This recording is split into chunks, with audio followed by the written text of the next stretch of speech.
So the journey to develop my sexuality was kind of colorful and creative. When I was 7, my mother pulled my brother and myself into a room and basically gave us this very raw and beautifully crude explanation of sex. And she said, your penis is a pad and her vagina is your penis is a pen and her vagina is a pad. And when you have sex, you are signing a physical contract stating that you will deal with any and other consequences of your actions. I remember looking at my mother at age 7. And though fear stopped me from answering this question, I really wanted to ask her, well, what about pens and pens, and pads and pads, and pens and pencils, and crayons are fun. But no, I was not going to go down that road. My mother is a Christian minister and has very traditional views of sexuality and sex.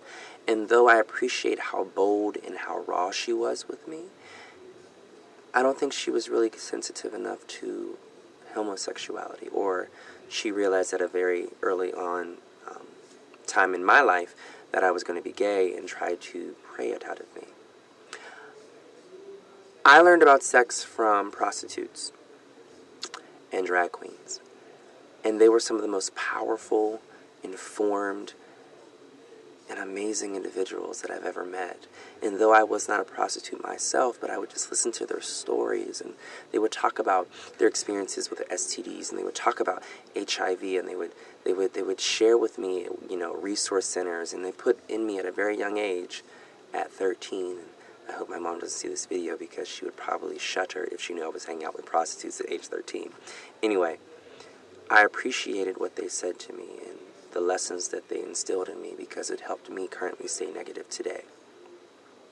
Having sex now in a time where HIV is so rampant, it is scary. There's always that moment right after orgasm where you start pondering, did I use a condom correctly? Check. Did we have a conversation about HIV? Not really. Was he honest about who he was, who he's been with? Was I honest with who I've been with? There's always these weird checklists that goes on literally 2.5 nanoseconds after orgasming. But at the end of the day, I refuse to live a life by fear. Education helps dispel that. I know how HIV is transmitted.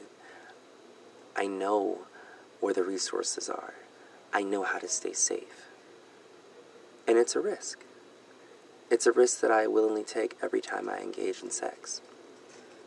As a bottom, and for those of you who may not be culturally informed of what bottoming means, it's when a gay man decides to be the receptive partner in anal sex. Make it crude, when a man inserts his penis into your anus and you get pleasure out of that. Now, we know that research and data shows that that's the easiest way to transmit HIV when unprotected.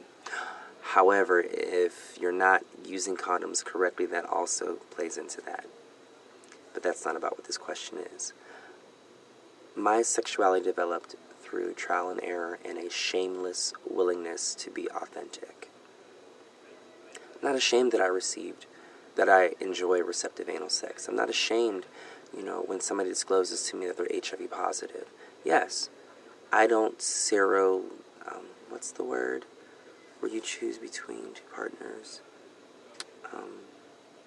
Sort. I don't do that. I don't. I enjoy being able to appreciate people for who they are. Because I think that's the difference between adult sex and people just hooking up. Regardless of your status, it doesn't make a difference if you know someone's status or not when you're having sex. Because if somebody tells you they're negative, they could be in the window period. Google that if you don't know what it is.